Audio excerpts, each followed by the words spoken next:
that we have been and are operating under today, why can't we call for freedom and independence, our own flag, our own nation, our own government, our own laws? But most of you just want to intellectualize the subject. You think we can read our way out of this. You better read, but you better get up and get ready to get free.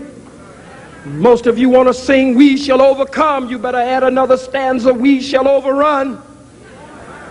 Lift every voice and sing, but you better lift every fist and swing too. At the same time, if we're going to gain freedom and independence. I'm a soldier. I was born that way. I don't care about nothing else but that. But aren't you afraid that you are going to get killed? Jesus, the black revolutionary Messiah, said, he or she who seeks to save his life shall lose his life. And he who is willing to give his life or her life shall save their life. But I don't want to die for the cause. I'll kill for the cause. It's the only way we'll get free. But we got a mighty God that is backing us up today, sending irregular rain, snow, hail, and earthquake, and confusing the government of the white man and the minds of the white man. The Catholic Church admitted their role in slavery. The so-called Jews want to lie. We just were 2% of the population. Don't make no difference what percent you were. 75% of you, 2/3 of you, according to your own Jewish census takers and statistics, were involved in the slave trade. I didn't say 75% of all the slaves were owned by the Jews. I said 75% of the Jews owned slaves. But you put a spin on it and a twist on it to make it seem ridiculous, because you're just a liar and the truth is not in you. As Jesus says in the 8th chapter of the book of John, that you are of your father the devil, and the lust of your father you will do. He was a murderer from the beginning.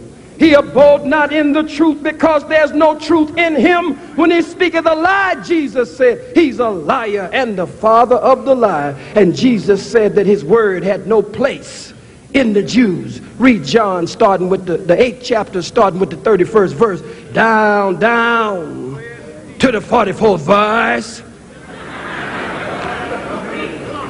And when I say Jesus up here, I'm not talking about no blonde-haired, blue-eyed, pale-skinned, buttermilk complexion, white Jesus. I'm talking about a black Jesus that the Bible says would have nappy hair and his body would be like burnt bronze or brass, as though it had been burnt in an oven. Give the white man his white Jesus back, put it in the garbage can, set it out on the corner, and let the garbage man pick it up and take it to the garbage dump. It's a form of spiritual genocide, a form of mental genocide and Holocaust. 40 to 50 million Holocaust survivors still in the death camps of America, still in the ghettos of America, still robbed of our names with Harry McGillicuddy, Jim Dandy O'Houlihan, Abraham Lincoln Culpeper, Hattie Mae hamburger with lettuce and tomatoes on the side. Robbed completely of a knowledge of ourselves. No other people in the annals of time have been so robbed and spoiled. The Bible said these are a people who are robbed and spoiled. They are snared in holes and hidden in prison houses. But we must rise up like Ra. Rise up like Ra. And take on a new life and take on a new birth. I say I criticize the Pope. I don't have any respect for the Pope. The hell you mean I called him a cracker? So damn what? The Pope don't like me.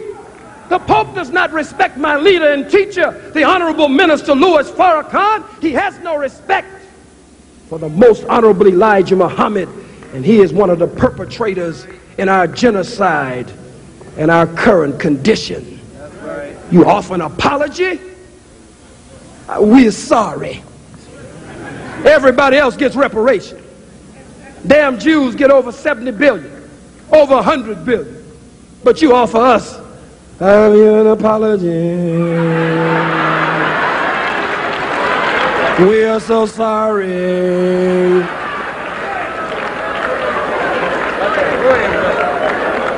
No. Use your influence to get reparations for us. Use your influence to ease the debt that is strangling and choking the life out of African nations from the World Bank and the IMF and the other MFs.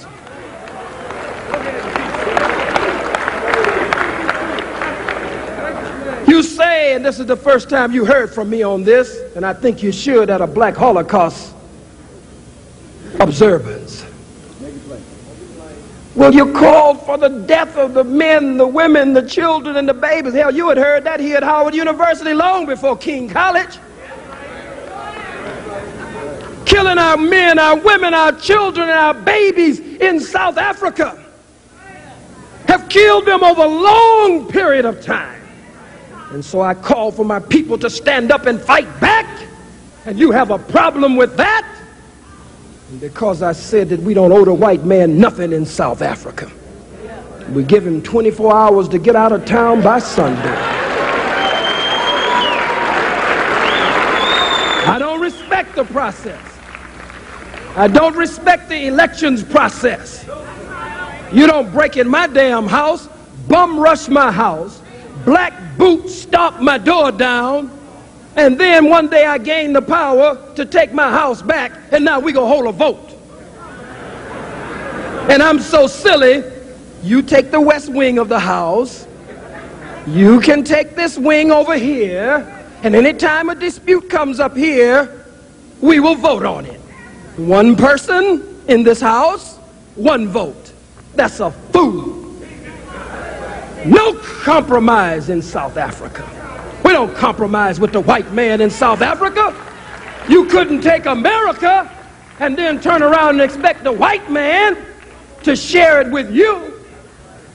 Hell, he won't even share it with us when he promised us 40 acres and a mule in 1866 and then turned around and Andrew Johnson vetoed it.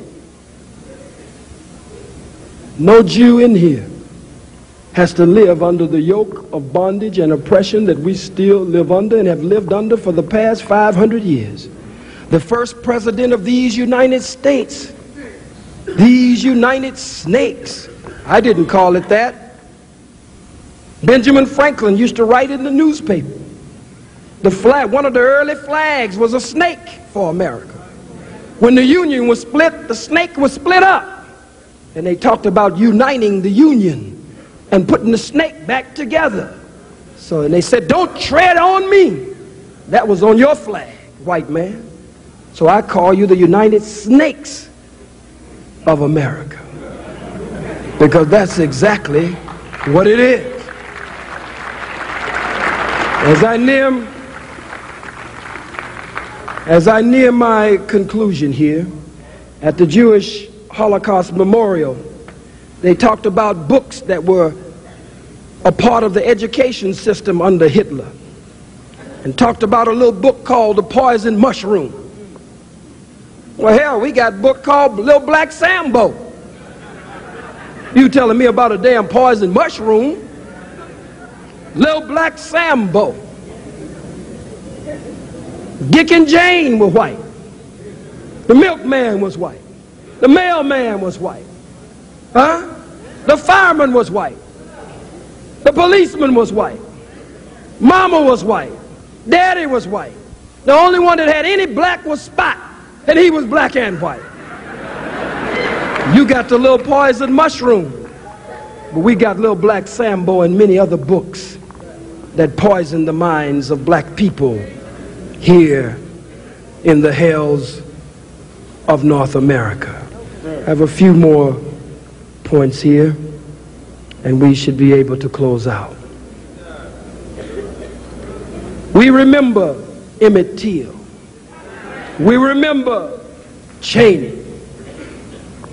We remember the Scottsboro Boys, as they called it. We remember the churches that were bombed then, and your plot to bomb churches even today.